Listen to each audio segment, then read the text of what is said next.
আল্লাহ সুবহানাহু ওয়া তাআলা আমাদের দুনিয়াতে পাঠিয়েছেন এবং দুনিয়াবি অনেক যে নাজ নিয়ামত সেগুলো দিয়েছেন। আবার দুনিয়াতে অনেক দেখা যাচ্ছে যে কষ্ট, ক্লেশ, ফিতনা, ফাসাদ এগুলো রেখেছেন। এগুলোর মধ্য থেকে এই সব কিছুর মূল যে উদ্দেশ্যটা আল্লাহ তাআলা বলেছেন যে হচ্ছে লিয়াবলুয়াকুম আইয়ুকুম আহসানু আমালা, যে তিনি জীবন এবং মৃত্যুকে সৃষ্টি করেছেন তোমাদের মধ্যে কে বেশি সুন্দর আমল করে, কে ভালো আমল করে দেখার জন্য। কে বেশি সুন্দর, কে বেশি ভালো আমল করে এটা দেখার জন্য প্রথমত আমাদেরকে হচ্ছে দুনিয়াতে এত কিছুর মধ্যে হচ্ছে রেখেছেন। এখানে এই যে মূল তথ্য, অর্থাৎ যেমন হাদিসে এসছে যে যদি সমস্ত দুনিয়াটা আল্লাহর কাছে একটা মাছি বা একটা মশার দানার সমানও মূল্য হতো, তাও তিনি কোনো কাফেরকে এক ঢোক পানিও দিতেন না পান করার জন্য। তো এখানে সমস্ত যে দুনিয়াটা, এই দুনিয়াটা আল্লাহর কাছে একটা মশা বা মাছির দানার সমান মূল্য না। এটাকে বলা হয় হাকিকত, মানে সবকিছুর মূল তথ্য।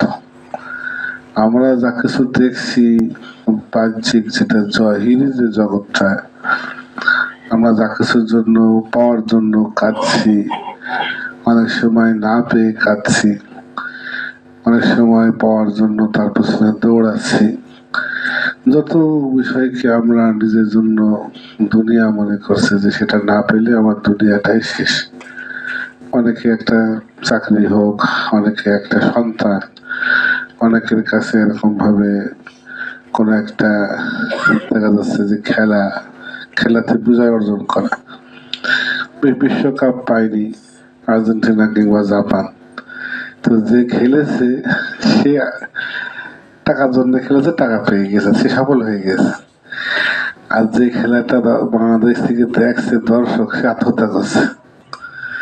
তার কাছে কেমন ভাবে ওইটা কি হয়ে গেছে, চাউর হয়ে গেছে তার মাথার উপরে।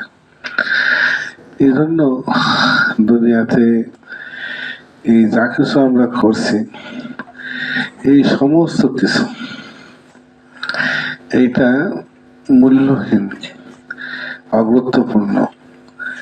আর গুরুত্বপূর্ণ হচ্ছে কেবল আল্লাহ সুবহানাহু ওয়া তাআলার স্মরণ, কেবল একবার সুবহানাল্লাহ বলা, একবার আলহামদুলিল্লাহ বলা।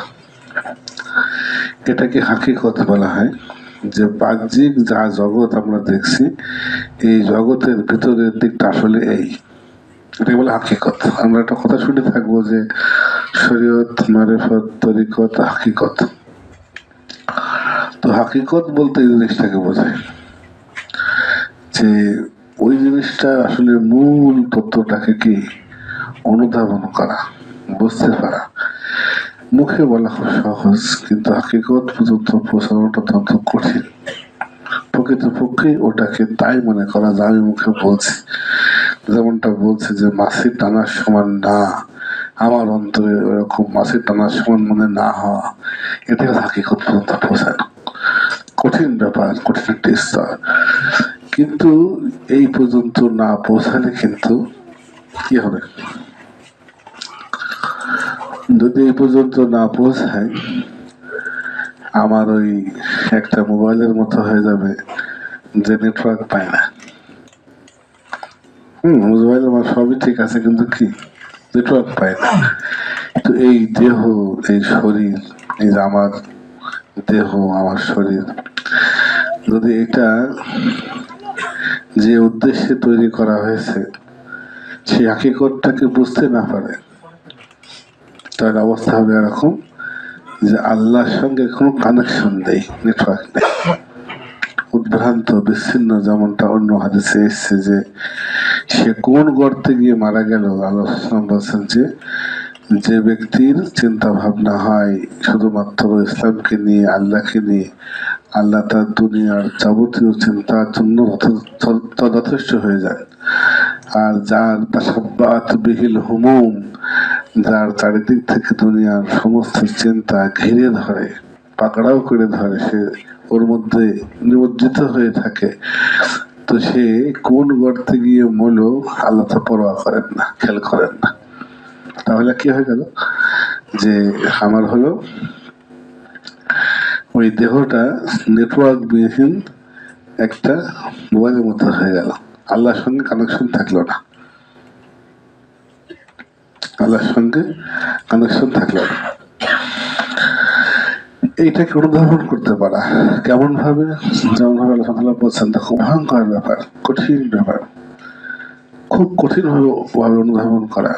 আল্লাহ বলছেন, বলুন যদি তোমাদের পিতা, তোমাদের ভ্রাতা, ভাই, তোমাদের ছেলে সন্তান, তোমাদের ব্যবসা বাণিজ্য যেতে লস হওয়ার তোমরা ভয় করো, লস হওয়ার ব্যাপারে কল্পনা করলেও গা শিউরে ওঠে যে ব্যবসা দিয়েছি, পুঁজির 20 লাখ টাকা পুঁজি, হ্যাঁ দেখা যাচ্ছে মাসে 50,000 টাকা লাভ আসার কথা, তো সেখানে দেখা যাচ্ছে 1 লাখ টাকা পুঁজি নেই।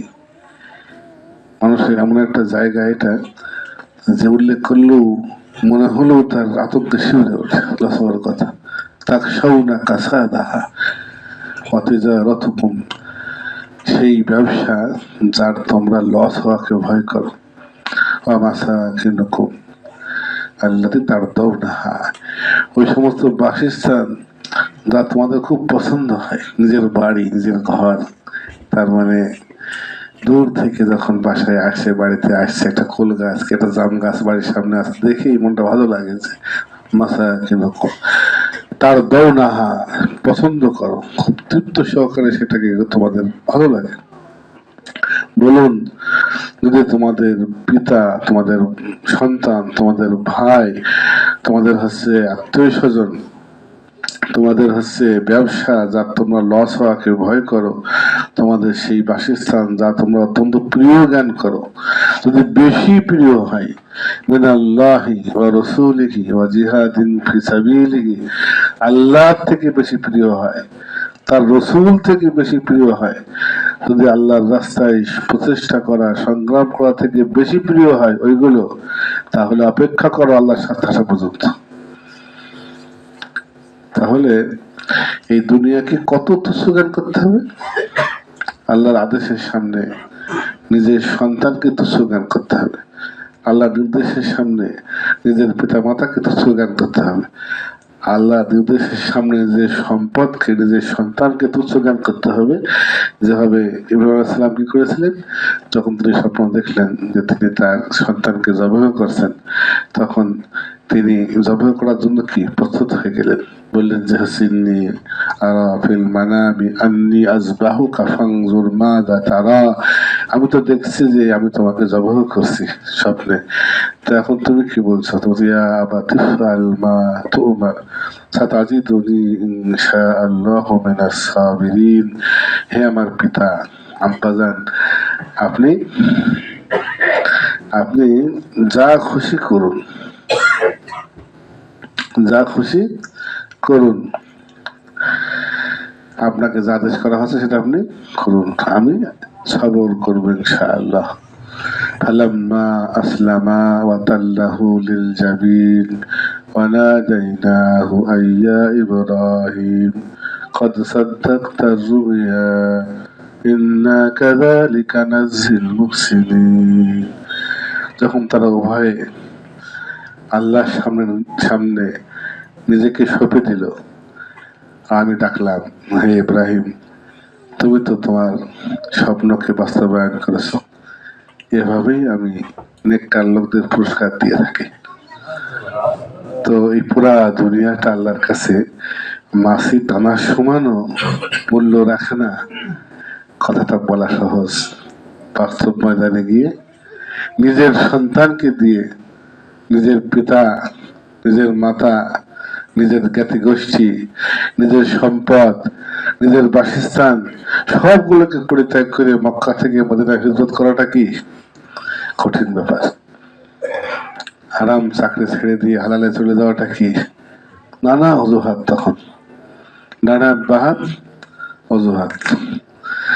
এজন্য বাস্তবে ইসলাম হচ্ছে ওয়াকিঈ তাতবিকী ধর্ম, বাস্তবমুখী ধর্ম, বাস্তবমুখী ধর্ম।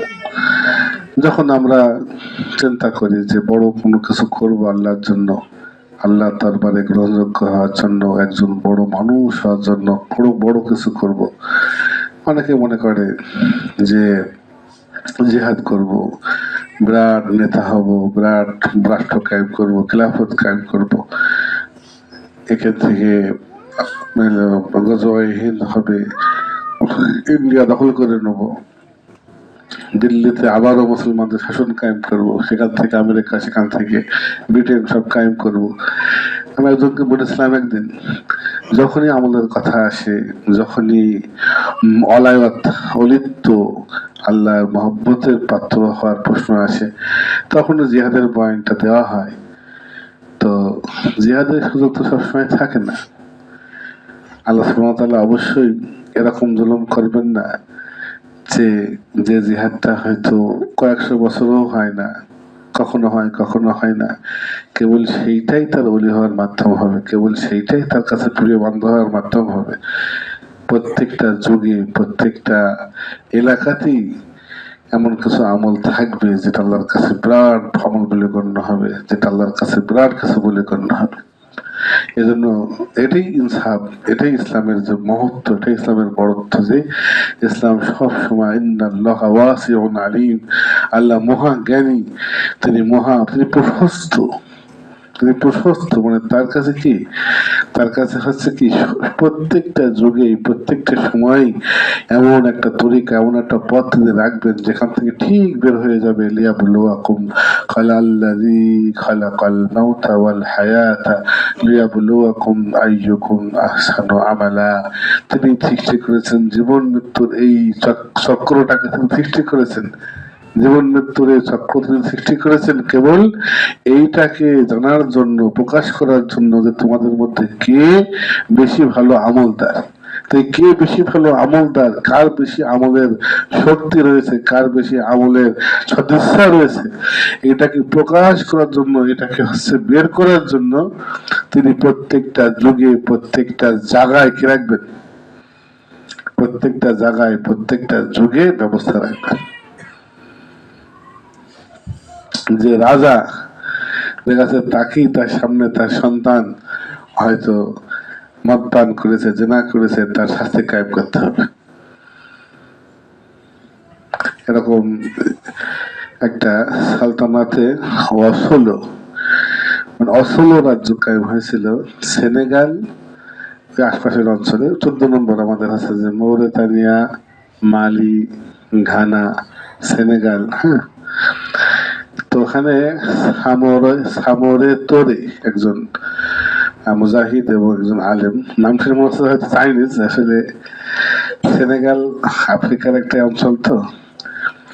তো উনি ওই সময়কার ফ্রান্সের বিরুদ্ধে সম্ভবত, অথবা পর্তুগিজদের বিরুদ্ধে, ওই যে সময়টাতে মুসলিমদের দেশগুলো ওরা কাফেররা দখল করে নিচ্ছিল আর কি, উপনিবেশ গাড় ছিল যে সময়, ওই সময় উনি মোটামুটি এই সালতানাতে অসল এক রাজ্য কায়েম করেন।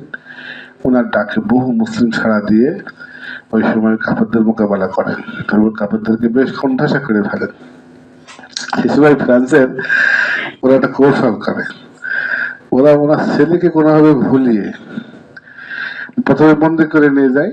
বন্দি করে নিয়ে গিয়ে তো অনেকে মেরে ফেলে, অনেকে দেখা যাচ্ছে যে মুক্তিপণ চাই, অনেক কিছু করে। তো এরা খুব ব্রিটিশ, মানে এই যে বাঙালি ব্রিটিশ হয়তো ব্রিটিশই হবে, এই যে মানে ইংরেজরা, ফিরিঙ্গিরা, ফ্রান্সের এই সমস্ত এরা খুব কৌশলে শাসন মুসলিম বিশ্বকে করেছে, শাসন করেছে। এই আমাদের আমাদের উপমহাদেশে দেখো, ব্রিটিশরা শাসন করলো 200 বছর, ব্রিটিশদের কাছ থেকে স্বাধীনতা অর্জন করলো, তাই না? 1947 সালে পাকিস্তান ভারত দেশ হলো, দুটো দেশ হলো। এটা হলো হিন্দুস্তান, এটা হলো পাকিস্তান 1947 সালে। তাহলে এই যে স্বাধীন হলো কাদের কাছ থেকে? ব্রিটিশদের কাছ থেকে স্বাধীন হলো। কিন্তু ব্রিটিশরা কিন্তু আমাদের দেশে একটা হানাদার বলে গণ্য হয় না, বরং তাদেরই আইন, তাদেরই সিস্টেম সব এখন চলছে। এমন ভাবে ছেড়ে গিয়েছে তাদেরকে পীরই মানছে এখন পর্যন্ত সবকিছু বিলেতি। হ্যাঁ, বিলেতে গিয়েছে, বিলেতে পাশ করে এসছে, মানে সে বিরাট কিছু করেছে। কিন্তু হানাদার কারা? পাকিস্তানের লোকেরা। মুসলমান এখানে কি? তার মানে না তারা কৌশলটা করতে পেরেছে, আর না এরা সহ্যটা করতে পেরেছে। মুসলমান সেখানে তো সহ্য করলে সওয়াব হবে। আর 200 বছর ধরে এই লুটতরাজ করেছে আমাদের উপমহাদেশে ইংরেজরা। ওদের কাছ থেকে আন্দোলন করে বহু রক্ত ঝরিয়ে কিন্তু স্বাধীনতা পেয়েছে। বিশেষ করে মুসলমানরা আন্দোলন করেছে। হ্যাঁ, এই যে তিতুপুরের বাঁশের কেল্লা, হ্যাঁ, সাইদ আহমদের যে বালাকোটে যে যুদ্ধ, হ্যাঁ, শহীদ হওয়া, তো অনেক বিপ্লব বিদ্রোহ, টিপু সুলতান অনেক বিপ্লব বিদ্রোহ করে কিন্তু স্বাধীনতা পেয়েছে। এত কিছু সত্ত্বেও, স্বাধীনতার পরেও ওদেরই রেখে যাওয়া আইন কানুন এদিকে চলছে। কেমন ব্রিটিশ ওরা, আর কেমন বোকা এরা। তো এই জন্য ওরা কি করেছে, ওনার ছেলেকে ধরে নিয়ে গিয়েছে, ধরে নিয়ে গিয়ে একটা চাল চেলেছে। মনে করেন আফ্রিকার আধা জঙ্গলের মধ্যে বসবাস করে, সেই সমস্ত আধুনিক বাড়িঘর দেখিয়েছে, ঘুরে নিয়ে বেরিয়েছে, হয়তো নাইট ক্লাবে ঘুরিয়েছে। তার মাথা ঘুরে গিয়েছে, মানে তার যত্ন করেছে। মারধর করবে কি, তার হচ্ছে একটা যে মানে অন্য কৌশল নিয়েছে। নিলে পরে তখন তাকে একটা ব্রেন ওয়াশ করে ফেলেছে যে আসলে তোমার বাবা বা এই যে জিহাদিরা ব্যাকডেটেড, আমাদের আধুনিকতার যে স্রোতটা, আমাদের যে স্বাধীনতা, আমাদের যে গণতন্ত্র, যাই বলুন, এগুলো হচ্ছে বাধা হয়ে দাঁড়াচ্ছে। এরকম একটা বুঝ তাকে বুঝিয়ে ফেলেছে, দিয়ে ওকে ফের পাঠিয়ে দিয়েছে। হ্যাঁ, এটা কিন্তু তার ব্রেন ওয়াশ করেছে, কিন্তু মানে সে নিজেই বলছে বিষয়টা, বা সে বাধ্য করছে না, কিন্তু দিয়ে ওনাকে ফের পাঠিয়ে দিয়েছে এলাকায় এসে স্বাভাবিকভাবেই সে ওই সব প্রচার করে বেড়াচ্ছে, কম বেশি চলাফেরা করছে এরকম ভাবধারায়, আধুনিকতা মডার্নিটির সাথে চলাফেরা করছে। আবার প্রচার করছে হচ্ছে ওই সমস্ত কথাবার্তা যে ওরা তো ভালোই করছে, ওরা আধুনিকতা নিয়ে আসছে, ওরা তো ভালোই করছে। ওই সমস্ত দেখা যাচ্ছে বোঝে না যে হচ্ছে বিশ্ব যখন এগিয়ে চলেছে, আমরা তখন বসে, হ্যাঁ, নিকে তালাকের ফতোয়া খুঁজছে কোরআন কিতাব চষে। তো মানে হাদিস কোরআন চর্চা করাটা হচ্ছে বসে থাকা, ব্যাকডেটেড হয়ে যাওয়া। আর ওরা এত কিছু করছে, ওরা তো ভালো করছে। এইরকম একটা পরিস্থিতি যখন তৈরি হলো, তখন সামরে তোরে তখন হচ্ছে উনি রাজা, ওই যে অসল যে রাজ্য আর কি, এ রাজ্যের তখন সে রাজা। তিনি নিজের সন্তানকে হত্যা করেন, যে মুরতাদ হয়ে গেছে। তো মানে একটা ইয়ে আছে কি, নবীরা তো নানা আমলের প্রমাণ হয়ে গিয়েছেন তাদের মতো করার জন্যই, তাই না? নবী ইব্রাহিমের সঙ্গে কত মেলছে। যখন আল্লাহর বিধানে যখন সন্তানকে হত্যা করার বিধান চলে আসলো, ফালাম্মা আসলামা ওয়া তাল্লাহু লিল জাবিন ওয়া নাদাইনাহু আইয়া ইব্রাহিম ক্বাদ সাদ্দাকতা রুয়া বিল হক, যখন তারা উভয়ই মেনে নিল এবং তাকে উল্টো করে শুইয়ে ফেললো, জয় করবেন। আমি বললাম, ইব্রাহিম, তুমি তোমার স্বপ্নের যে আদেশ নির্দেশ, ওটা কি করেছো? বাস্তবায়ন করে ফেলেছো। এভাবেই আমি নেককার লোকদের আমি হচ্ছে প্রতিদান দিয়ে থাকি। তো ওই রকম পরিস্থিতি ঠিকঠাক পারে না। এই যে একটা উদাহরণ দিলাম যে তার ছেলে এবার হয়ে গেছে ইসলামের বিরুদ্ধে কাফেরদের হাতে পরিণত হয়েছে।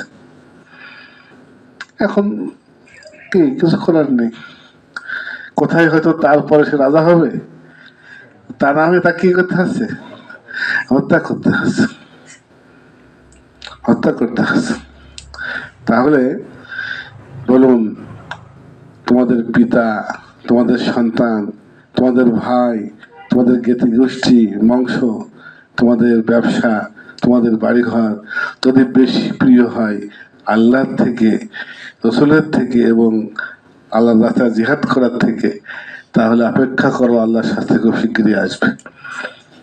তাই ওই যে মাসি টানা শোনানো না, পুরা দুনিয়া না, পিতা না, সন্তান না, বাড়িঘর না, ব্যবসা বাণিজ্য না, এই যে না না, এই না না গুলো বাস্তবে কায়েম করা অত্যন্ত কঠিন ব্যাপার, অত্যন্ত কঠিন ব্যাপার। মুখে বলাটা হতে সহজ, অত্যন্ত কি কঠিন ব্যাপার। তো আমার পিতার কাহিনী শোনেন। আমরা যাকে বলি আওরঙ্গজেব, তার মানে তোমার হলো আলমগীর, বাদশাহ আলমগীর। কুমারে তারে পড়াই তো এক মৌলবী দিল্লির, পড়েছ বাদশাহ আলমগীর। অত্যন্ত আল্লাহ ভীরু একজন মানুষ ছিলেন বলে জানা যায় ইতিহাস থেকে। এরকম কথিত আছে যে জিহাদের যুদ্ধের ময়দানে তার দিকে তীর, বৃষ্টির মতো তীর পড়ছে, তিনি তার মধ্যে দাঁড়িয়ে নামাজ পড়তেন, সেখানে দাঁড়িয়ে। তাকে বলা হতো জিন্দা পীর, মানে পীরেরাও তার বীরত্ব দেখে অবাক হয়ে যেত। এরকম একজন ব্যক্তি। এবং আলেম সমস্ত ওই যে মোগল সাম্রাজ্য ছিল, কয়েকশো বছর ছিল ভারতে, দিল্লি, আগ্রা, তাজমহল, শাহজাহান, এই শাহজাহানের ছেলে হচ্ছে আলমগীর, আওরঙ্গজেব। মোগলদের শেষ, বলতে গেলে শেষ শাসক, মানে সঠিক অর্থে শেষ শাসক, মানে শক্তিশালী শাসকদের মধ্যে তিনি হচ্ছে শেষ। ওনার সময় একটা বিরাট ঘটনা ঘটে, অনেকে আমরা জানি, কেন জানিও না। উনি ওনার পিতাকে বন্দি করেন, শাহজাহানকে। আগে তো কোনো সন্তান, এবার পিতা, পিতাকে বন্দি করেন। ঘটনা হয়েছিল, অনেকে এটাকে ক্ষমতাদ্বন্দ্ব হিসেবে দেখে, বলে মৌলিকভাবে ওই রাজাদের যে একটা নিয়ম, রাজাদের নিয়মে হচ্ছে বড় ছেলে হচ্ছে ক্ষমতা পায়, সেই হিসেবে দ্বারা দ্বারা মানে ক্ষমতা পেত, মানে আওরঙ্গজেবের বড় দ্বারা। তো এই দ্বারা ছিল হচ্ছে হিন্দু প্রভাব, হিন্দুদের প্রভাবিত। একটা ক্ষেত্রে অনেক সময় হয়, ওই যে আমরা দেখি না, যে মনে করি যে নেতা আর মানে রাজার প্রজা আর নেতার অনুসারী, একটা কথা আছে না, নেতার অনুসারী।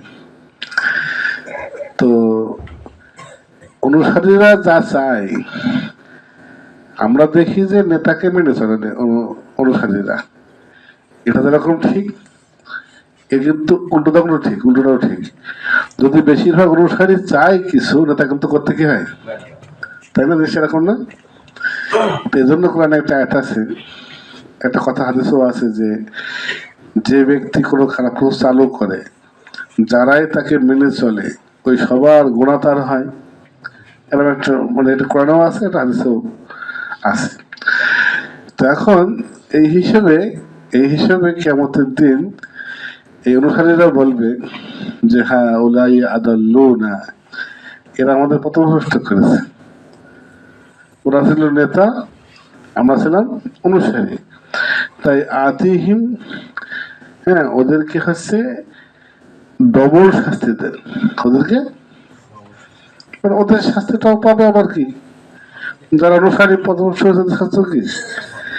তা আল্লাহ বলবেন লিকুল্লিন দিফুন, তোমাদের সবার জন্যই ডবল, তোমরা বোঝো না। একদিন প্রশ্ন করছিল আমাকে হাতি, মনে হয় বলছে দুদিকেই ডবল কেন? তাই বলছে কারণ যেহেতু যে যাকে গুনাহ করতে বাধ্য করে, বা যে যার কারণে গুনাহ করে, এর গুনাহ ভার ও নেয়। তো যেরকম কিছু গুনাহ নেতাকে মেনে অনুসারী করছে, এরকম অনেক ঘোড়া দেখাচ্ছে, অনুসারী কি মানে কি করছে, দেখাচ্ছে যে গণতন্ত্র, দাওয়াত ইসলাম অমক না বললে না করলে তো আমার ডাকবে না মাঝে, তখন সে দেখাচ্ছে এসে কি করছে তেল মেরে কথা বলতে। তাহলে নেতা আর অনুসারী দেখাচ্ছে উভয়ের ডবল কুল্লিং টেলিফোন, তোমাদের দুজনেরই কি ডবল, কিন্তু তোমরা বোঝো না। হিসাব নিকাশ করলে কি হচ্ছে, এও কিছু পাচ্ছে ওরটা, আবার কি ও কিছু একটা, তো ওর ডাবল হয়ে যাচ্ছে, এরও কি হচ্ছে ডাবল হয়ে যাচ্ছে। তো ওই যেহেতু ভারতবর্ষে হিন্দুরা ছিল সংখ্যায় বেশি, যদিও মুসলিম রাজ্য কায়েম হয়েছিল মোহাম্মদ ঘুরির সময় থেকে, অনেক লম্বা সময়, প্রায় সম্পূর্ণতা ধরলে পারে 700 বছরের শাসন ছিল, মানে ইসলামী শাসন ভারতের বুকে। অনেকে অবাক হয়ে ফেললো যে এই দিল্লি, মুম্বাই, এই সমস্ত শহরগুলো মুসলমানদের কি দখলে ছিল, পুরা ভারত অল্প কিছু জায়গা পারে। এই সমস্ত জায়গাগুলোতে কয়েকশো বছর শাসন করেছে মুসলমানরা, কিন্তু প্রজারা ম্যাক্সিমাম কি ছিল, হিন্দু ছিল। তো অনেক সময় ওই প্রজাদেরকে ঠান্ডা করার জন্য মুসলিম বাদশাহ আস্তে আস্তে হিন্দুগানি হয়ে যেত, যেমন বাদশাহ আকবর হয়েছিল।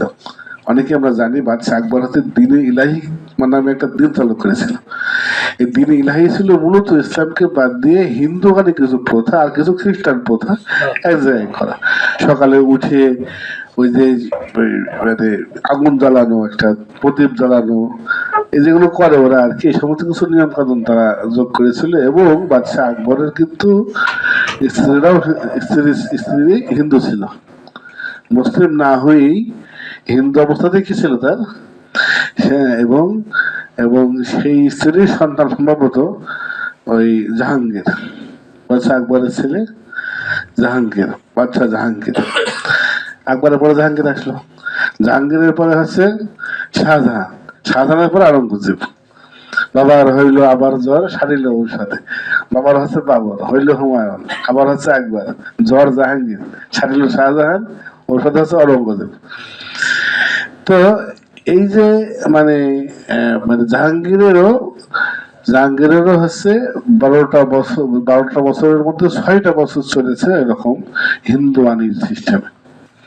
এরপরে মোটামুটি মানে আলফে সানি একজন, হ্যাঁ, আহমেদ শাসের হিন্দি একজন বড় আলেম ওই সময়কার, একটা ভূমিকা রাখেন। উনি ধীরে ধীরে ধীরে ধীরে জাহাঙ্গীরের ভিতরে একটা পরিবর্তন আনার চেষ্টা করেন।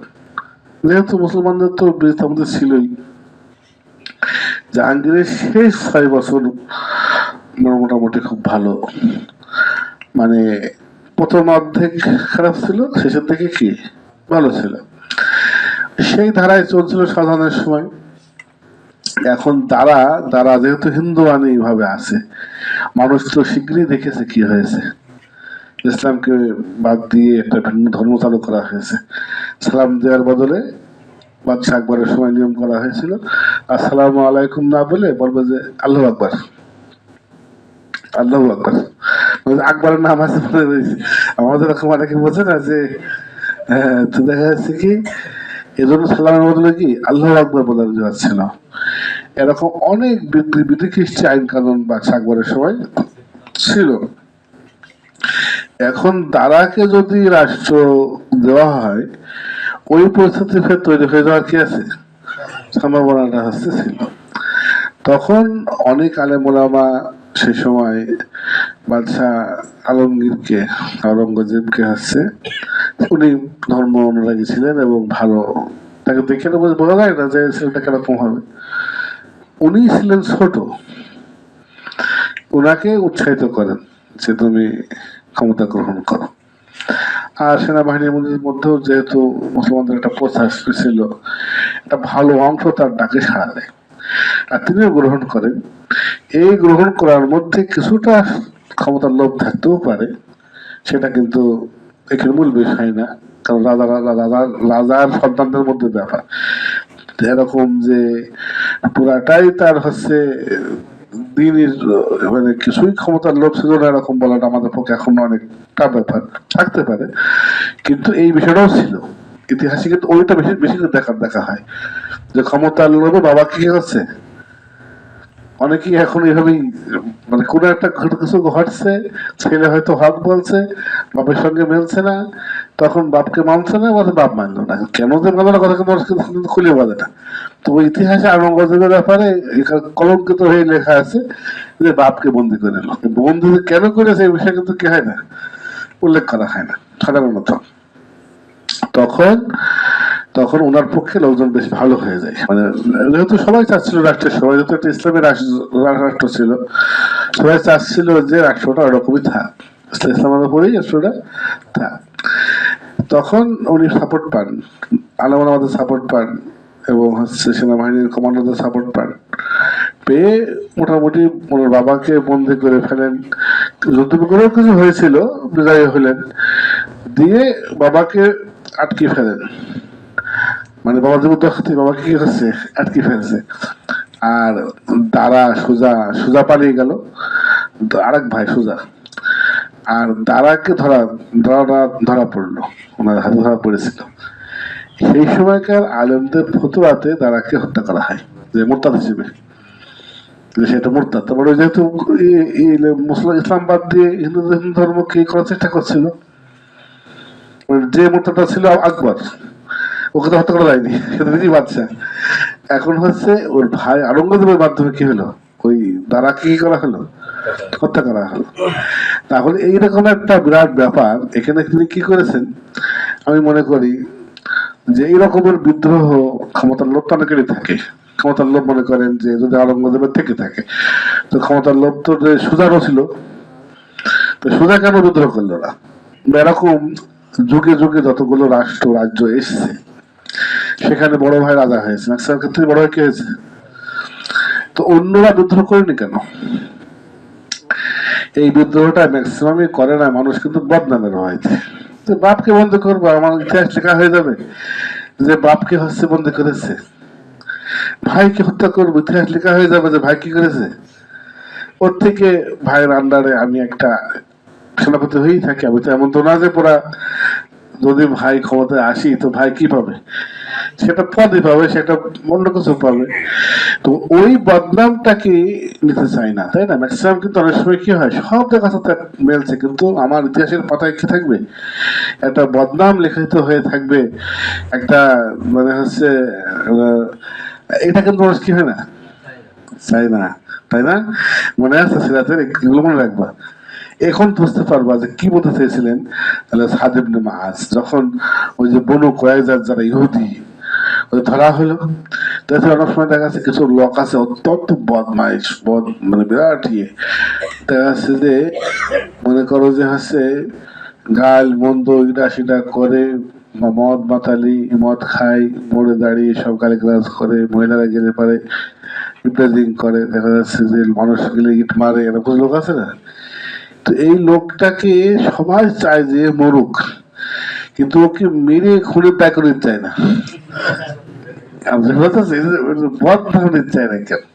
কারণ মারার পরে কিন্তু ওই তখন তো মানবতাবাদীরা ছুটে আসবে, মানে একটা মানুষ মারা হয়েছে আজও দেখবে, বলবে যে কি খালি পা গড়িয়ে মানুষ বলবে, দু পা, হ্যাঁ মানে শুধু পা গুলি মানুষ বলবে, তোমার জিনিস হচ্ছে কি এছাড়া আছে ওর যদি যদি ওর ফটো তাকাতো তা কিন্তু বলতে পারছে যে কি মানুষ না হিংস্র কোনো জন্তু, কিন্তু শুধু পা গুলিয়ে কি বলবে মানুষ বলবে, বলে এবার মানবতাবাদীরা আমেরিকা থেকে উপমহাপত চলে আসবে, হ্যাঁ যে কি একটা মানুষ হত্যা করা হয়েছে এখানে।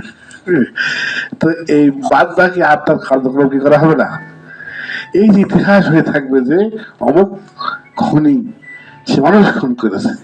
তো এই খুনের দায়টা, এই খুনের দায়টা কেউ কি নিতে চায় না। এটা কারোর কাহিনী বলি, কাহিনী চলে আসছে ওই চীন দেশের একটা ঘটনা এরকম, ওই যে সাউ সাউ বুঝলেন যে হচ্ছে চীনদের এরও আগে, তার মানে হচ্ছে রসুলের আগে বললো আগে কিছু কিছু রাষ্ট্র কায়েম হয়েছিল, ওইসব রাষ্ট্রের কিছু কাহিনী ওরা এখনো পড়ে, ওদের ইতিহাসের, আমাদের কত সত্য ইতিহাস আছে, ওদের ইতিহাস তো সেরকম একটা নেই, কি বা করেছে ওরা ঠিক, আমরা তো এই বিশ্বের মতামত করে দিয়েছি, মানে মুসলমানরা কাছে যা করেছে যে কোনো একটা অংশ কাহিনী বর্ণনা করতে গেলেই ভালো লাগে, ওদের সেই পুরোনো কাহিনী টেনে আনতে হয় বারবার, এনে ওইগুলো দিয়েই তারা তাও তাদের সন্তানদেরকে ওদের যে সংস্কৃতি, ওদের যে শিক্ষা সেটাকে মুখস্থ করাচ্ছে, মনে রাখাচ্ছে। আর আমরা আমাদের ছেলেটা কিন্তু আনন্দ রাখতে পারছি না। এই জন্য আমরা চেষ্টা করছি, আমরা পরিচালক পারবো, আশা করতে পারবো যে সংক্ষেপে ছন্দে ইতিহাস মানে নবীদের কাহিনী সিরাত আমরা এই করছি, তোমরা সবাই মনোযোগ দিতে পারবা। পড়লে পরে এই কাহিনীগুলো আমি বলছি, হ্যাঁ আরো কাহিনী দেখাচ্ছে, নিজেরাই জানবা, ভালো লাগবে। তো সিরাতে একটা ঘটনা, অনেকে সাউসা ঘটনায় আসি। তো কাউ ছিল ওই সাউ এগুলো তো আমাদের তো আরবিতে দেখা, মানে ওই চীন থেকে আরবিতে অনুবাদ করা আর কি, চাইনিজ থেকে।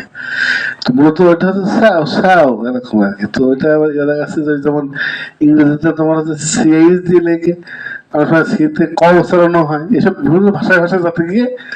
তো এরকম একটা ব্যক্তি ছিল, রাজা ছিল প্রথমে একদমই একটা সিপাই ছিল, সিপাই থেকে আস্তে আস্তে সে কি সে হচ্ছে বিরাট বড় রাজা হয়ে যায়।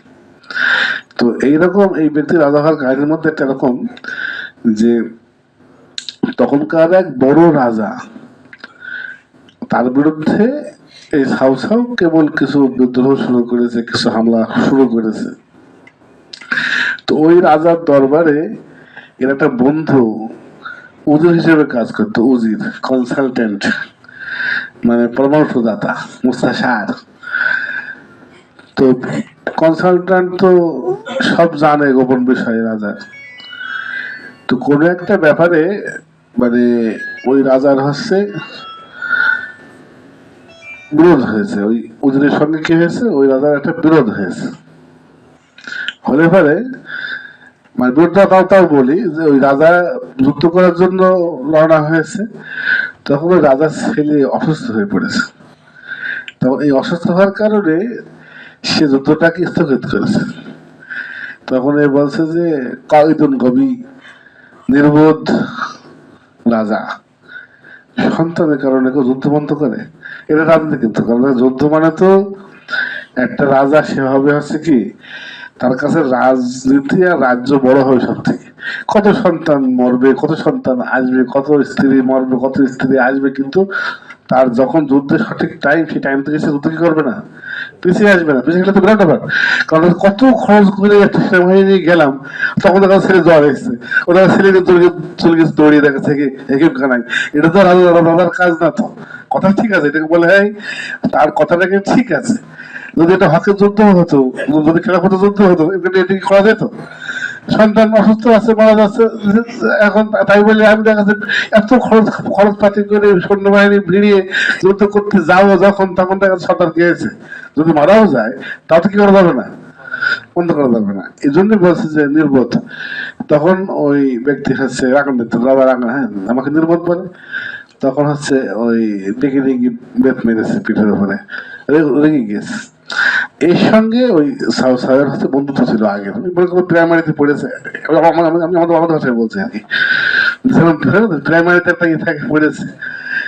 তো গিয়ে তখন ও মনে মনে মাঠটা খেয়ে তখন মনে মনে পালিয়ে গেছে, গিয়ে সাহেবের তাবুতে ঢুকেছে। তখন যে দারোয়ান ঢুকতে দেবে না, বলছে তোমার তোমার তোমার জনাবকে, তোমার হুজুরকে, মানে তোমার রাজাকে কি বলো যে একসঙ্গে তার সাথে এলাকার হাঁস চুরি করে খাওয়া লোক এসছে। তারপরে বলে না যে ন্যাংটো কালের মধ্যে এক কথায় মানে হচ্ছে যে এলাকায় বসে একসাথে মানুষের হাঁস মেরে খেয়েছি, সেই লোক এসছে। এইটা শুনি, এটা এগুলো কৌশল আগে ছিল, এগুলো আমাদের জানা দরকার আছে। কিন্তু বর্তমানে কৃতজ্ঞতা বোধ, বর্তমানে মহত্ব কথা বলছিলাম যে মহত্ব খুব কম, মহত্ব নেই কোনো। যে শুনেছে এরকম ও বুঝে ফেলেছে কি হতে পারে, মানুষ বুঝতে পারে না যে একটা, আর কণ্ঠ হয়তো কিছু শুনেছে, কিছু খেয়াল করেছে, তারপর নাম বলতে বলতে আসছে যে অমুকটা কি বলতে বলতে ওই পুরো আনরেডি অবস্থায়, তার মানে এদিকে স্যান্ডেল পাই দিইনি, ওদিকে মাথার উপরে যে রাজাদের যে পোশাক আশাক যেটা থাকে সে না পরে চলে এসছে। ওইটা দেখি ও মুগ্ধ হয়ে গেছে, মানে মানে যে তুমি এভাবে করে আমাকে বন্ধু, হ্যাঁ অমুক অমুক বলে তাকে জড়িয়ে ধরেছে কি। এটা আগের রাজারা মনে রাখতো। এজন্য এজন্য রাজারা অর্থ কিভাবে করতো, কয়েকশো বছর ধরে চলছে। এমন আচরণ করেছে তার সেনাপতির সাথে যে এই সেনাপতি, এই লোকটা মারা গিয়েছে এই রাজা, এই তার ছোট বাচ্চাকে ঘাড়ে করে মানুষ করে তাকে রাজা বাড়ি তাই তাই হচ্ছে কবরে গিয়েছে। তার মানে তাকে ভালোবেসেছে, খাইয়েছে, পড়িয়েছে, বাঁকিয়েছে, শাসনও করেছে। এজন্য একটা তত খারাপ ছিল এই এই প্রচারটা হচ্ছে এক পিছে প্রচার। গণতন্ত্র মানুষের হাতে ক্ষমতা দিলেই ভালো হয়ে যাবে, রাজারা খারাপ ছিল, এটা এক পেশে প্রচার। রাজাদের তো আর দানব ছিল না, ওরা তো আর রাক্ষসের মতো দাঁত বের করে কামড়ে কামড়ে হাল করতো না। আর লোককে পক্ষে রেখে কি করতে হতো, তাদের পক্ষে রাখতে কি করতে হতো, ভালো ভালো আচরণ করতে হতো। তো তখন ওই গিয়ে ধরেছে সেটা, তখন খুব খুশি হয়ে গেছে। যাও একটা মনের মধ্যে একটা রাগ করে হয়তো এসেলো, হয়তো মানে মানে এসেছে আচরণটা পেয়ে আরো কি হয়ে গেছে, তখন একে ওই রাজার সব গোপন তথ্য বলে দিয়েছে। ও তো সব জানে। দিনে পরে মোটামুটি কয়েকদিনের মধ্যে বা সামান্য সময়ের মধ্যে সব দল করে নিয়েছে, বড় রাজা হয়ে গেছে। মানে ছোট রাজা ছিল, বড় রাজা হয়ে গেছে।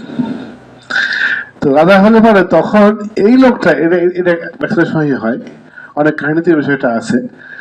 হ্যাঁ, তো এই লোকটা কি হয়ে গেছে তখন, এ যেহেতু তার মাধ্যমে হয়েছে, এর একটা আত্মহংকার হয়ে গেছে। তখন এ কি করে, এরা তো মদ পান করতে এমনিতেই, মদ টদ যখন খায় মাতাল হয়ে যায়, তখন খালি ওই বলে যে আমার মাধ্যমে হলো, এ কনে পেলো, এসব তো আমি করলাম বলে হলো। এই যে একটা সবসময় একটা খোটা দেয়, মানে যখন কি হয়, ওই সামনে গিয়েও এই সাও সাও তুই ছোট্ট একটা গেছিলি, তুই তো আমার কারণে কি হলি, বড় হলে। তো এইবার এই লোকটা হচ্ছে ওরকম করে, আর ও চুপ করে মুখ টুক মানে এক কথায় শক্ত করে ধরে রেখে সবর করে, এটা একটা হেলম বলা হয়। রাজত্বের সব থেকে বড় গুণ হলো ধৈর্য। যেহেতু তার কাছে ক্ষমতা থাকে, যাকে যাকে সে মারতে পারে, যদি সবাইকে মারে তাহলে পারে কত লোক মারা যাবে। কেউ একটু গাল দিয়ে মেরে দিল, কেউ দেখা যাচ্ছে কত ছোটবেলায় চরবুড়ি একদম তাদের এক মেরে দিল, মনে করেন এরকম যদি প্রতিহিংসা পরায়ণ হয় একটা রাজা, কত ভয়ঙ্কর হবে তার কাছে। এই জন্য তাকে কি হতে হয়, তো কিছু তাকে কিছু বলে না।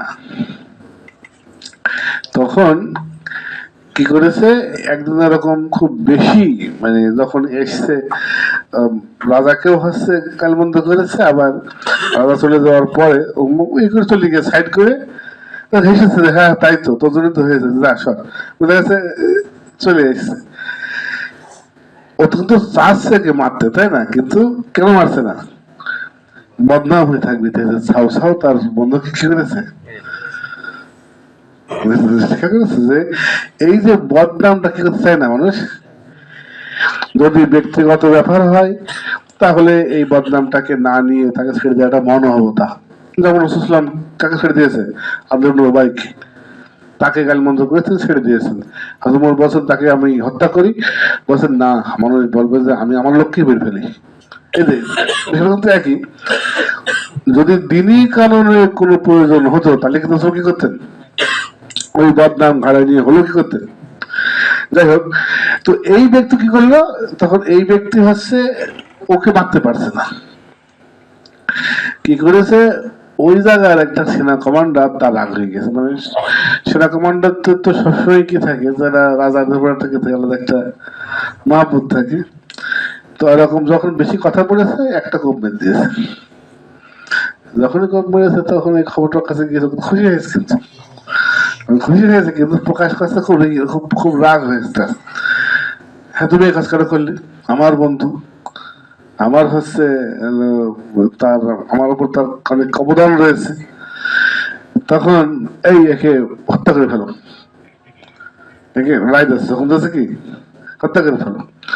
সঙ্গে সঙ্গে সেও জানে যেটা হবে, সঙ্গে সঙ্গে ওই আশপাশে কিছু সভাসদ মন্ত্রীরা সেটা তখন সুপারিশ করছে, সবাই হাঁটু করে বসে পড়ে যে হচ্ছে না জনাব অমক তো অনেক ভালো কাজ করেছে আগে, এই কাজটা করে ফেলেছে, আপনি তাকে লক্ষ্য করেন, শাস্তি কি করেন? সে তো জানে যে এটা হবে, সে এটা বলার সঙ্গে সঙ্গে যেহেতু তার পক্ষে লোক আছে, তার পক্ষে তারা কি করবে, তারা হচ্ছে তারা ডিফেন্ড করবে, তারা তারা এদিকে সাইডে সাফায়াত বলা হয়, সাফায়াত বলা হয় যে সুপারিশ করা, সুপারিশ করবে। তখন যখন সুপারিশ করছে তখন একের পর এক সুপারিশ করছে, অনেকে যখন তখন সুপারিশ করছে, তো বলছে ঠিক আছে তোমার শাস্তি দেওয়া হলো যে তোমার এই জেনারেল যে পথ, এই পথ নিয়ে নেওয়া হলো, আর তোমাকে ঘোড়া শালার ঘাস কাটার কাজ দেওয়া হলো। তখন ওই ব্যক্তি মানে মেনে নিয়েছে, মন খারাপ করে, যখন চলে যাচ্ছে মন খারাপ করে সে চলে গেছে বাইরে। কারণ উজির যে রাজাদের সব থেকে, আমরা একটা কথা প্রায় শুনি রাজার উজির, রাজা উজির, এই রাজার উজির হতো অনেকটা সেই বলে না যে এখন যমজ ভাইয়ের মতো, উপায় নেই। গোলাম হোসেন এটা হচ্ছে ইরশাদুল্লাহ আর গোলাম হোসেন, মানে গোলাম হোসেন ছিল ইরশাদুল্লাহ উজির। তো একসাথে বসে কি করা যায় কি করা যায়, হ্যাঁ এরকম প্ল্যান প্রোগ্রাম চলতে আর কি, ঠিক আছে। তো বসে বসে প্ল্যান প্রোগ্রাম করছে যে পলাশির যুদ্ধে কি করা যায়, ওই ইংরেজদের কথা হেরে গেল আর কি। তখন বলছে এই দিকে থেকে অমিনদের থেকে, অমিনদের থেকে, যখন বলছে আর কিছু উপায় নেই, তখন ইরশাদুল্লাহ বলেছিল গোলাম হোসেন কি উপায় নেই গোলাম হোসেন, মানে আলোচনা করার সময় আর কি, যখন যুদ্ধের ব্যাপারে আর কি।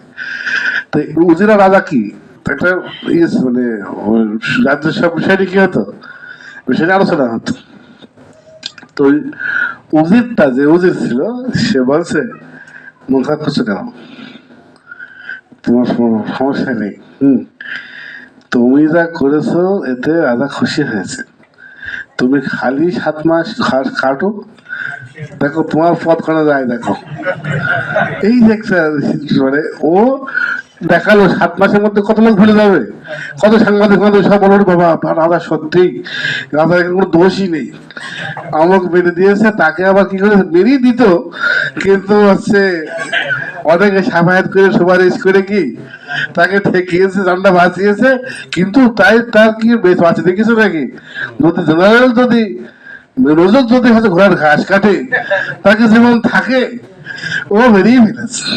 তখন ওই মেজর মেজর ওই লোকটাকে বলছে, প্রথমে বলছে যে আমার মেরে ফেললে তো ভালো হতো, আমার যা দিয়েছে ঘাস কাটা কাজ, এর থেকে মরে যাওয়া কি ছিল, তুমি সমস্যা, তোমার চিন্তা হচ্ছে কেন, তোমার অবস্থা ভালো হবে, তোমার বিরাট পদোন্নতি হবে, বলছে তাহলে আমি ঘর ঘাস কাটবো, সমস্যা নেই। তো দেখা যাচ্ছে কি যেটা বোঝা যাচ্ছে যে এই বদনামের ভারটা রাজা কিন্তু কি তার পছন্দ কাজটা করার, কিন্তু সে কিন্তু এটা করতে পারেনি কেন, কারণ সেই বদনামের ভাগটা কি নিতে চাচ্ছে না।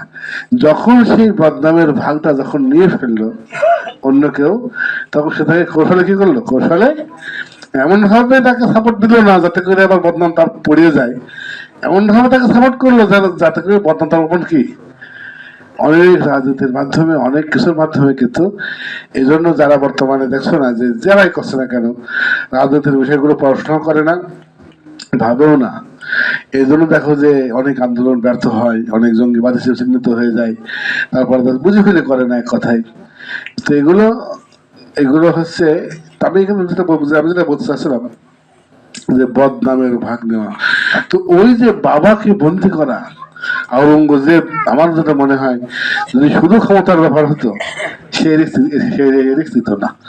আমার নাম ইতিহাস লেখা থাকবে যে আওরঙ্গজেব তার বাবাকে কি করেছে, বাবাকে বন্দি করে, বিরাট একটা অপবাদ, বিরাট একটা ব্যাপার, ঠিক আছে। তো দিনের বিষয় ছিল বলে, আর সেই সময় দিনে আলেমরা ছিল বলে সেই আওরঙ্গজেব বাপকে বন্দি করেই সমাদৃত হয়েছে, প্রসিদ্ধ হয়েছে, সে জিন্দা পীর হিসেবে কি হয়েছে, চিহ্নিত হয়ে গেছে। আর এখন সব মূর্খতার চাষ চলছে বলে এখন কি দেখছে একটা কোনো মহৎ কোনো সিদ্ধান্ত শুধু দেখছে মানুষের কাছে সমালোচিতই হচ্ছে। তবে যেটা বলছিলাম যে কি এই যে দায়ভারটা, এই দোষটাকে কি করা, দোষটাকে গ্রহণ করে নেওয়া, ওই আল্লাহর দিনের জন্য, আল্লাহর বিধানের জন্য ওই দোষটাকে কি করা, হজম করে নেওয়া। তো এই বিষয়টা আমি বলছিলাম যে ওই যে সাদ ইবনে মুআজ, ওই যে বনু কুরাইজা, বনু কোয়া যারা এরকম মনের মাথার মাতাল যেরকম বলছিল না, মাতাল, যে সবাই চায় মেরে দিতে, কিন্তু কেউ মধ্যমের ভাড়টা কিন্তু কেউ কি চায় না, নিজ চায় না। তো বনু কোয়া ছিল এরকম, ইহুদিরা সবাই এরকম। এই যে ইহুদিরা এখন যেরকম ইসরায়েলে যেরকম করছে আর কি, সারা বিশ্বের লোক অতিষ্ঠ। আশ্চর্য ব্যাপার, এমনকি যে সমস্ত রাষ্ট্রগুলো পক্ষে থাকছে তাদের ওদের জনগণের বিপক্ষে মিছিল করছে, ওদের বিরুদ্ধে কথা বলছে। তো এরকম একটা কথা বলা হয় যে হিটলার ইহুদি মেরে এলো আর বলে এগুলো যে কিছু ছুঁয়ে গেলাম, তাতে মানুষ বুঝতে পারে যে ইহুদি কি কেন মারলাম, কি জিনিস। তো এই ইহুদিরা ছিল বনু কুরাইজা তখন ওই যে কি ভয়ঙ্কর একটা অবস্থায়, যখন 10,000 সৈন্য এসছে মুসলমানদেরকে আক্রমণ করবে, মানে কাফেররা, মুশরিকরা, বিভিন্ন মক্কার মুশরিকরা, অন্যান্য জায়গার মুশরিকরা, তখন পিছন থেকে যেখানে কোনো সৈন্য নেই মুসলমানদের, শুধু সন্তান আর স্ত্রী, মানুষের কলিজার টুকরো, মানে সব পেছনে রয়েছে, সেই জায়গাতে ইহুদিরা বিদ্রোহ করছে, পেছন থেকে হামলা করবে এমন একটা খবর আসছে। কি ভয়ঙ্কর অবস্থা! এই অবস্থায় রাসূল সাল্লাল্লাহু আলাইহি ওয়াসাল্লাম কি করেছেন, যখন আহজাবের যুদ্ধে যখন আর সব লোকেরা ফিরে গিয়েছে বিরক্ত হয়ে, যখন ওই যে গর্ত খোঁড়া হলো, গর্তের ওই পাশে সব অপেক্ষা করতে লাগলো, দিয়ে মানে বায়ু বাতাস আসলো, ঠান্ডা পরিবেশ হলো, সব দৌড় মারলো, যখন রাসূল সাল্লাম গিয়ে গোসল করছেন, রাসূল সাল্লাম মানে 5 কালাম করবেন বা বিশ্রাম নেবেন। রাসূল সাল্লামেরও মুসলমান ভালো মানুষ ছিলেন, প্রতিহিংসা পরায়ণ ছিলেন না। হযরত ইব্রাহিম এসে বলছেন কি ব্যাপার, অস্ত্র রেখে দিয়েছেন? এখনো ফেরেশতারা অস্ত্র রাখেনি? বনু কুরাইজা চলেন, একটা হাসতে হবে। তার মানে ওরা ওরা তো বিরাট একটা কঠিন সময় কি করেছে। রাসূল তখন আল্লাহর নির্দেশ, মানে কি পাঠিয়েছে কি, তখন বলছেন মান কানা সামিআম মুতিআ, যে কেউ আমার কথা শোনে আর মানে, সে যেন আসরের নামাজ বনু কুরাইজায় গিয়ে পড়ে। তখন সাহাবাগণ সব তারা যারা শুনলো সব কি বনু কুরাইজায় চলে গেল। একটা পর্যায়ে বনু কুরাইজার লোকেরা আক্রমণ করলো, একটা বিরাট চাল দিল ওরা, ওদের কাছ থেকে বলবো যে বিরাট চাল। রাসূল সাল্লামের কাছে বললো যে আপনি যা করবেন করবেন, আমাদের মানে আপনার কাছে আমরা নিজেদের কি করলাম, জানতে যে সব থেকে নরম মানুষটাকে, সব থেকে মনোভাবকে, ভুল যখন করেছি তখন ছাড় পেতে হয়, কখন যেতে হবে রাসূলের কাছে, যে আপনি যে বিচারই করেন আমরা কি আপনার বিচারে আমরা নামলাম। দিয়ে সমস্ত বনু কুরাইজার লোকেরা রাসূলের বিচার মেনে হাজির হয়ে গেল। তখন হচ্ছে রাসূল তখন যখন বিচার করবেন বা এরকম অবস্থা, তখন আউস গোত্র এসে বলল যে এরা আমাদের বন্ধু লোক ছিল আগে, এদের ছাড় দেন। তোমাদের ঠিক আছে, তাহলে এর বিচার সাদ ইবনে মুআজ করুক, তোমাদের নেতা, আউস গোত্রের নেতা। রাজি আছো? রাজি আছে। মনে করে রাজি আছো? হ্যাঁ রাজি আছে। মনে করে তো রাজি, আউস গোত্রও রাজি। আর এখানে হ্যাঁ, তারপরে হচ্ছে এরপরে সাদ ইবনে মুআজ আসলেন, বলছেন কুমু ইলা সাইয়্যিদিকুম, তোমাদের নেতার দিকে দাঁড়িয়ে যাও।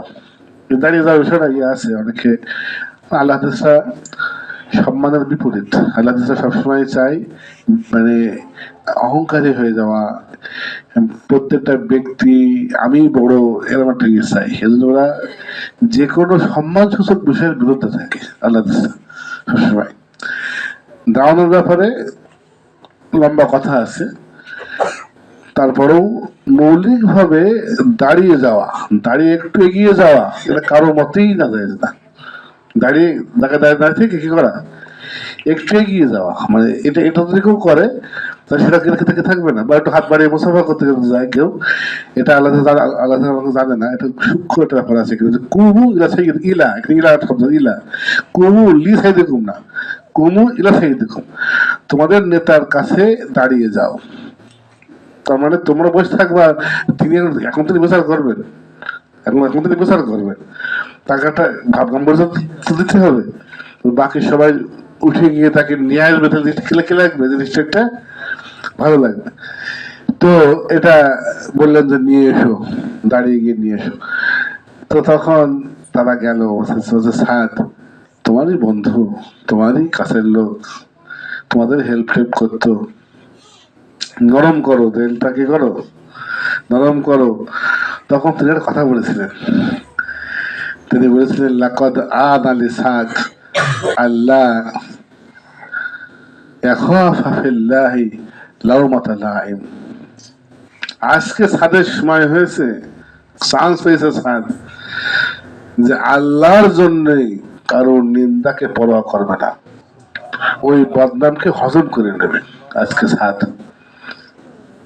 হক বিচার করবে বান্দা, নিন্দুকেরা করুক নিন্দা। খুব তাপ ব্যাপার, নিজের ব্যক্তিত্বকে, নিজের মহত্বকে বিসর্জন দেওয়া। সে যে একজন মানুষ বলবে খারাপ, কঠোর, তাই না, মানুষ বলবে কঠোর, কষাই, কিন্তু ওই বিচারটা হওয়া দরকার ওদের। কি নাজুক মুহূর্তে, কি ভয়ঙ্কর মুহূর্তে তারা চুক্তিভঙ্গ করেছে। যখন মুসলমানরা ব্যস্ত রয়েছে কাফেরদেরকে মোকাবেলা করার জন্য, আর পেছনে একদম নিরস্ত্র নারী শিশুকে রেখে এসছে, তখন চারিদিক থেকে তারা পেছন থেকে হামলা করে মুসলমানদের নারী শিশুকে বন্দি করা, হত্যা করার পরিকল্পনা করছেন। চিন্তা করতে পেরেছে একবার? একবার ভাবো তো, নিজের স্ত্রী সন্তান, নিজেদের হচ্ছে মানে হলো বাড়িঘর ধ্বংস করে দেওয়া, শেষ করে দেওয়া, কি ভয়ানক পরিস্থিতি।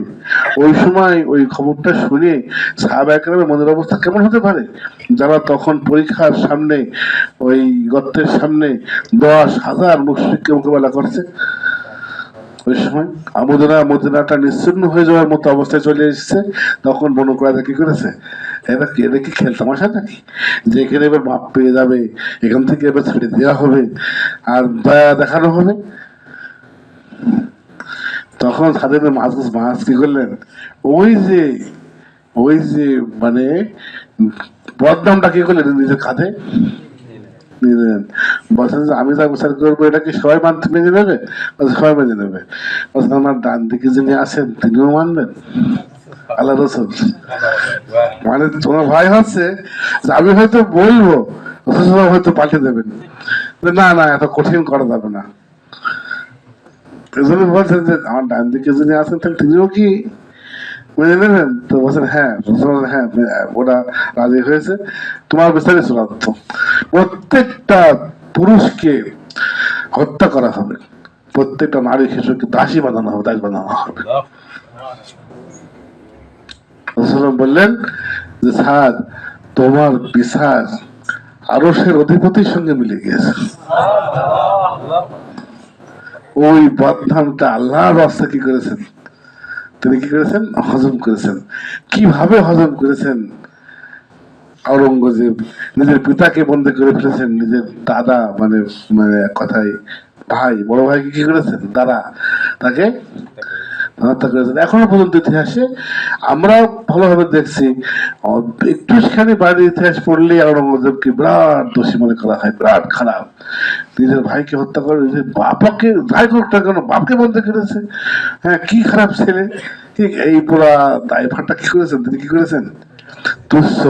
তার মানে বাবা তুচ্ছ, সন্তান তুচ্ছ, ব্যবসা বাণিজ্য তুচ্ছ, রাজত্ব তুচ্ছ, হ্যাঁ বাড়িঘর তুচ্ছ, সবকিছু একটা মশা মাছির ডানার সমানো যদি মূল্য হতো, আল্লাহ সুবহানাহু ওয়া তাআলা সেই জায়গার থেকে এক চুমুক পানিও কাফেরকে কি করতেন না, কাফেরকে খাওয়াচ্ছেন, মানে তার কাছে কোনো মূল্য নেই, এটার কোনো মূল্য নেই।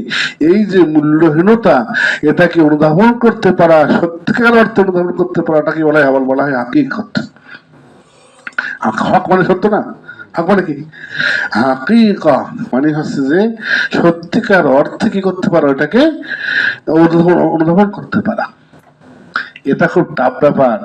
যতক্ষণ পর্যন্ত অন্তরের মধ্যে এরকম না আসবে, 1 লক্ষ টাকা ঘুষ পেয়ে বলছে যে মানে একজন ব্যক্তি হয়তো কি করছে, মানে খেয়ে অশান্তিতে আছে, ঘুষ খেয়ে ফেলেছে, ঘুষ খেয়ে ফেললাম, আমার ইমান চলে গেল, আমার হচ্ছে ইয়ে হয়ে গেল। আর লোক না খেয়ে অশান্তিতে আছে, এই ঘুষ খেলাম না, 1 লাখ টাকা চলে গেল।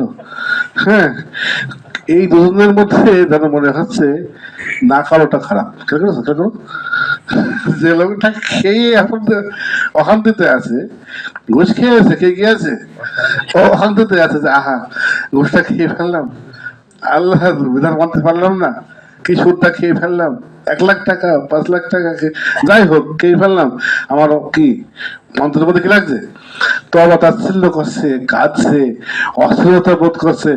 এ তো অস্থির হচ্ছে আল্লাহর জন্য, খেয়েছে ঘুষ, কিন্তু এখন তো অর্থ টাকার জন্য। আর যে খেলো না কিন্তু বাড়ি গিয়ে থর পাচ্ছি, ইস খেতে পারলাম না, কিন্তু ফেলছে 1 লাখ টাকা খেতে পারলাম না, এখান থাকার জন্য। দেখো ওর খাওয়াটা এর না খাওয়ার থেকে ভালো, সেটা যেটা বোঝা যাচ্ছে। তো অনেকে দুনিয়া ভিতর থেকে বেরোতে পারছে না, এজন্যই দেখা যায় খেয়েও অশান্তি, না খেয়েও অশান্তি। হ্যাঁ, সেই শান্তি পাবে যে দুনিয়াকে সত্যি মাছি টানার মতো মনে করবে। এটাকে হাকিকতে অনুধাবন করতে পারা, এটা হাকিকতে কি করতে পারা, এটাকে বলা হয় হাকিকত। যে সত্যিকার অর্থে বিষয়টাকে অনুধাবন করতে পারা। রাসূল বলেন আদ-দুনিয়া মালউনা মালউনুন মা ফিহা ইল্লা যিকরাল্লাহ ওয়া মা ওয়ালা। এই পুরা দুনিয়াটা শুধুমাত্র অনর্থক না, শুধুমাত্র মূল্যহীন না, অভিশপ্ত। কি বলছে? অভিশপ্ত, মালউনা মালউনুন মা বলে না, আমার মনে হয় মালায়ন, মানে মালউন মানে অভিশপ্ত। দুনিয়াটা কি মালউন, অভিশপ্ত। এতে যা আছে তার সবকিছুই অভিশপ্ত, কেবলমাত্র আল্লাহর স্মরণ আর ওই জাতীয় বিষয়, আল্লাহ স্মরণ আর ওই জাতীয় বিষয়, এইগুলো ছাড়া সব কি, এটাকে অনুধাবন করতে পারতে হবে। যে পারবে তার কাছে কি, চিন্তা করো, তার কাছে আমি একদিন আসর নামাজ পড়তে বের হয়েছি, বের হয়েই আমাদের ওই রাস্তার কাছে এসে আমি দাঁড়িয়ে গিয়েছি, কিছুক্ষণ দাঁড়িয়ে গিয়েছি, গিয়ে চিন্তা করছি যে ভাবা যায় যে একটা মানুষের কাছে আল্লাহ সুবহানাহু ওয়া তাআলার স্মরণ, আল্লাহর দ্বীন তার জীবনের সমস্ত কিছুর থেকে গুরুত্বপূর্ণ হবে। যদি কারোর সন্তান পড়ে থাকে হাসপাতালে মারা যাচ্ছে, তখনও সেই ব্যক্তির পক্ষে ইসলাম জায়েজ করবে যে মাজারে গিয়ে সাজদা করে চিকিৎসা নিতে, ওখানে তাকে ইসলাম মানতে হবে। নামাজের টাইম আসলে নামাজটা পড়ে আসতে হবে। তাহলে তার সন্তান মারা যাচ্ছে, পিতা মারা যাচ্ছে, তখন কি করতে হবে, তাকে ইসলাম কি করতে হবে, এরকম বলা কোনো সুযোগ নেই, বলা কোনো সুযোগ নেই। যে বলছে না খেলাকে খেলতে গিয়ে ওই যে দাগের বাইরে চলে আসছে, বলছে আমি তো বাবু তো পিছলে পড়ে গিয়েছি, পিছলে পড়ে হবে না, তো যাওয়া যাবে না। আবার তো বাপ পয়সা মরে যাচ্ছে, যা মরে গেছে জানাজা করতে হবে, সেই ভালো অভিধান আছে, মরে গেছে কি করতে হবে, জানাজা করতে হবে। তার মানে আমার দুটো নামাজ অবস্থা এরকম না, শোকের কারণে খাওয়া যেতে পারে, শোক, তোমার শোক পেয়েছো, দুদিন খেলে না, এটা আল্লাহ ধরবে না, মানে ছেড়ে ছাড় দেবেন, কিন্তু তুমি নামাজ পড়ো না দুদিন, এরকম হবে না, বলো নামাজ বেশি পড়তে হবে, আরো ওই যে জানাজা পড়তে হবে, মরে গেছে কি জানাজা পড়ো। তো ইসলামটা হচ্ছে এত গুরুত্বপূর্ণ যে তার কে বলেছে, কে বেঁচে আছে, কে দুনিয়ায় আছে, কে মনে ধরে আছে, এখন দেখা দরকার নেই।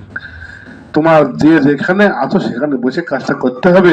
আমি তখন ভাবলাম যে কি ভয়ঙ্কর ব্যাপার, কি বড় ব্যাপার, অথচ এটাকে কিভাবে করে সবাই কি করছে, অবহেলা করছে, বিষয়টাকে হচ্ছে অগুরুত্বপূর্ণ মনে করছে। কি ভয়ঙ্কর ব্যাপার যে কোনো সুযোগই নেই, কোনো সুযোগই নেই, যে হচ্ছে মানে এরা বলার সুযোগ আছে যে বাড়ির চাল নেই, ওদিকে মিস্ত্রি বলছে যে যাও চাল কিনে নিয়ে এসো, বাড়ির চাল নেই, বলছে বৃষ্টি হচ্ছে, তো বৃষ্টি হচ্ছে বলে ঢাকা থাকতে হবে, থাকবে কেউ, বৃষ্টি তো হতেই পারে, বৃষ্টি তো হবেই, তুমি চাল কিনে নিয়ে এসো।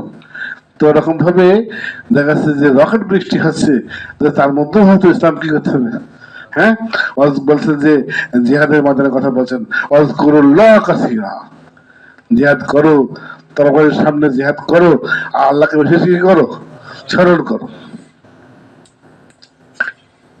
তো এই যে স্মরণ করতে পারাটা, এই ওয়ালা যিকরুল্লাহি আকবার, আল্লাহ স্মরণ সব থেকে বড়।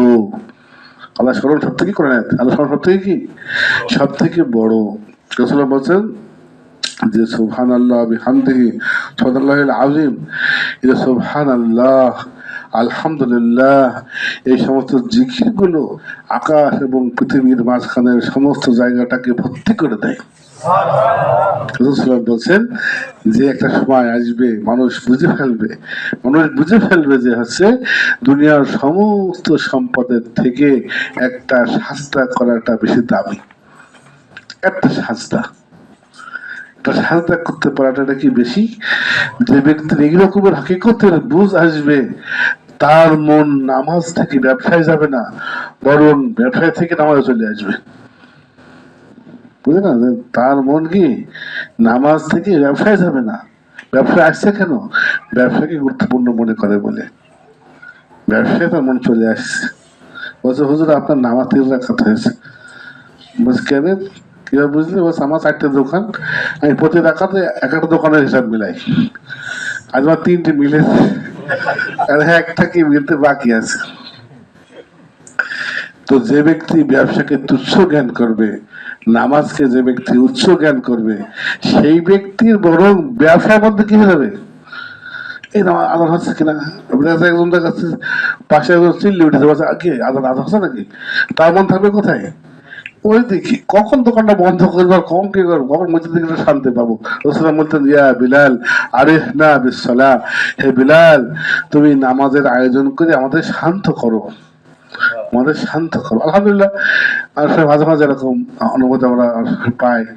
মাঝে মাঝে দেখা যাচ্ছে উৎসব হচ্ছে, হয়তো পিকনিক হচ্ছে, হয়তো আয়োজন হচ্ছে, বা কোথাও গিয়েছি, ভাইদিনী নামাজ পড়লাম, জোহরের নামাজ, মাঝখানে দেখা যাচ্ছে ঘাসের উপরে দেখা যাচ্ছে হাওয়া হচ্ছে হালকা পাতলা। তো মনে হয় যেন যে এইসব ব্যস্ততাকে যেন আমরা যেন পেছনে ফেলে যেন নতুন একটা উদ্যম ফেলে আমরা হচ্ছে অর্জন করলাম। মাঝে মাঝে আল্লাহ তৌফিক দেন যে আমরা সবসময় যেন আমরা এটা কি করতে পারি, উপলব্ধি করতে। তো এই যে শান্তি প্রশান্তি অনেকে খুঁজে বেড়াচ্ছে, অনেকের কাছে অবাক মনে হচ্ছে, তাই আবার নামাজে শান্তি আছে নাকি, অনেকে বুঝতে পারছে না। তো আলহামদুলিল্লাহ, এগুলোকে পেতে হলে পারে আগে আখিরাতকে গুরুত্ব দিতে হবে, আর দুনিয়াতে তুচ্ছ এই যে হাকিকতে বুঝতে হবে। শুধু মুখে বললে হবে না, কি করতে হবে? হাকিকতে বুঝতে হবে, সত্যিকার অর্থে জিনিসটাকে করতে হবে, জিনিসটাকে বুঝতে হবে। যদি সত্যিকার অর্থে কেউ জিনিসটাকে বুঝতে পারে, তাহলে তার এই দুনিয়া নিয়ে কিন্তু তানাফুস পাল্লে প্রতিযোগিতা হবে না, প্রতিযোগিতা পাল্লে দুনিয়া নিয়ে হবে না, বরং তার প্রতিযোগিতা হবে কি নিয়ে? আখিরাত। উদাহরণ দেওয়া যায় যে আমাদের একটা ছোট রোজার পর একটা বই আমরা লিখেছিলাম ছোট্ট ছেলেমেয়েদের জন্য। আলহামদুলিল্লাহ, আমরা এই সমস্ত বই ছেলেমেয়েদের পড়াচ্ছি, আমাদের ভাষাও ঠিক হচ্ছে, আমাদের উপন্যাস পড়ানো হচ্ছে, গল্প পড়ানো হচ্ছে, সঙ্গে সঙ্গে কি হচ্ছে, শিক্ষা হচ্ছে। যে একজন ব্যক্তি আছে লালু মিয়া, লালু মিয়ার মাথায় সাদা চুল, বকের মতো সাদা, বসে থাকে মানে বাড়ির সামনে, তো বড় লোক। তো তখন জিজ্ঞাসা করছে আপুকে যে এই লোক তো নামাজ পড়ে না, আল্লাহ এদেরকে এত সম্পদ দিয়েছেন কেন, এদেরকে এত সম্পদ কেন দিয়েছেন? তখন সে রোজি বলছে যে আমরা যখন মাংস খাই, যখন হাড়গুলো ফেলে দিই, তখন সেটা কুকুরে খেলো কি বিড়ালে খেলো, আমরা কি খেয়াল করি? বলছে না। বলছে আল্লাহর কাছে এই দুনিয়াটাও হচ্ছে ওরকম তুচ্ছ, আখিরাত হচ্ছে মাংসগুলো, মূল জিনিস, খালেস জিনিসটা। আর এই দুনিয়াটা কি? হ্যাঁ, ওই ঘোল, ওই হচ্ছে, হ্যাঁ হচ্ছে ওই কাটা, ওই হাড়, ওইটা কে খাচ্ছে? কুকুরে খাচ্ছে কি বিড়ালে খাচ্ছে কি আল্লাহ করেন না? আল্লাহ খেয়াল করেন না, দেখেন না। তো যে ব্যক্তি, যে মুমিন, অন্য হাদিসে এসছে, একটু দুর্বল আছে, কিন্তু এই সঙ্গে ভাব ধরা মেলে যে বলছেন যে হচ্ছে আর দুনিয়া জিফা এটা না হাল কিলাব, দুনিয়া হচ্ছে একটা মরা লাশ, জন্তু, মরা লাশ, ওইটা নিয়ে কুকুরে টানাঘাটা করে, ওরা নিয়ে কুকুরে টানাঘাটা করে। এই হাকিকতটা কি করতে হবে ভিতরে অনুধাবন করতে হবে, তাহলে নামাজের মধ্যে থেকে মন এখানে আসবে না, বরং এখান থেকে মন কি হবে, নামাজে চলে যাবে। বলছেন যে তা কলবহু মুআল্লাকুন বিল মাসাজিদ, ওই যে 7জন ব্যক্তি ছায়া পাবে আরশের, তো সে তার মধ্যে একজন হচ্ছে কি, তার অন্তরটা মসজিদে ঝুলে থাকে। কখন যাব মসজিদে, কি করে মসজিদে, তো মানে নামাজ পড়বে, হয়তো কোনো জিকির করবে, একটা হয়তো কোনো আলোচনা ডান্স করবে, মনটা থাকে থাকে ওর মধ্যে ঝুঁকে থাকে, ঝুলে থাকে। তার মানে সে যে হচ্ছে যাই করুক না কেন, মানে বাজার ঘাট করতে আসে, কোন রকমের করে দিয়ে আবার কি, আবার দিনে কাজে কি করে, তার হচ্ছে মনোযোগ নিবদ্ধ করে। তো দুনিয়া হচ্ছে মোড়া লাশ, ওটা টানা হাসা করে কিসে, টানা হাসা করে। এই জন্যে ওই ফেলে দেওয়া যে জিনিসগুলো, ওইগুলো কিসে খেলো সেটা লাগে করেন না। এই জন্য মূলত তো যারা মুত্তাকিদের জন্য রেখেছেনি মাংস, মূল যে শ্বাসটা, নির্যাসটা কি তো রেখেছেনি। শত শত প্লেটে সাজানো খাবার বারবার পেশ করা হবে সেবকের হাতে, সাথে সুপ্রিয় পানীয়, যেন আমিও সুধা, বাধা নেই কোনো কিছু পেতে। মানুষে খাবারের বাসনা হলে ডানা মেলে উড়ে আসে পাখি, ভোনা মাংস হয়ে বলে আমাকে খাও, আমি আরশের পাশে থাকি। খাওয়ার পরে ছুঁড়ে ফেলে তার হাড়, পাখি হয়ে তা উড়ে যায় আবার। কি চমৎকার, কি সুন্দর। নিজেই বলছে আমাকে, নিজেই দাওয়াত দিচ্ছে কি আমাকে খাও। আর এসেছে যে ওই ভাজা মাংস হয়ে আসবে সাদার উপরে, তো সে যে এই পাশ থেকে খেলে এক রকম স্বাদ, এই পাশ থেকে খেলে আরেক রকমের স্বাদ, এই পাশ থেকে খেলে আরেক রকমের স্বাদ। সেই যে জীবন, হ্যাঁ, অগণিত বৃক্ষ রাজির প্রশস্ত ছায়ায় সুরেলা কণ্ঠের বালিকারা গাইবে গান। স্থায়ী জীবন তার ক্ষয় নাই, অপূরণ যৌবন আর প্রসন্ন প্রাণ। সম্মান পেয়েছে যারা নেককার যুবক, মোরা সবে তাদেরই প্রেমের সেবক।